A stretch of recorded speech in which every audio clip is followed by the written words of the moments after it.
একটি আনন্দিত বিড়াল যার নাম হুইস্কার্স, যাকে নিয়ে যা একটি সুন্দর দিনের শুরু হয়।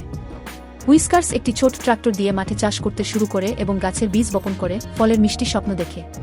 সে তার গাছে নিয়মিত পানি দেয় এবং নিজের গাছগুলোর বৃদ্ধির জন্য অপেক্ষা করতে থাকে।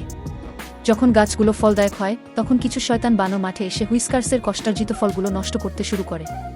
হুইস্কার্স দুঃখিত ও ভেঙে পড়ে। হুইস্কার্স তার ফসল রক্ষা করার জন্য পাহারা দিতে সিদ্ধান্ত নেয়। সে দিনরাত নজর রাখে, কিন্তু বানরেরা ফিরে ফিরে এসে সমস্যা সৃষ্টি করে। ক্লান্ত ও হতাশ হয়ে পড়ে হুইস্কার্স। সে পুলিশ স্টেশনে ফোন করে। পুলিশ সাহায্যের জন্য দ্রুত ঘটনাস্থলে পৌঁছায় এবং বানরগুলোকে তাড়িয়ে দেয়। যা দেখে হুইস্কার্স খুশি হয়ে ওঠে যখন বানরগুলো পুলিশ দ্বারা আটক হয়। হুইস্কার্স পুলিশ স্টেশনে গিয়ে প্রস্তাব দেয় বানরগুলোকে যাতে দীর্ঘ সময়ের জন্য জেলে রাখা হয়। পুলিশ তার কথা মেনে নেয়।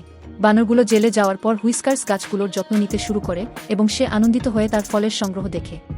শেষ পর্যন্ত সে তার বন্ধুদের সঙ্গে তার মধুর ফল থেকে তৈরি একটি আনন্দদায়ক ভোজ উপভোগ করে।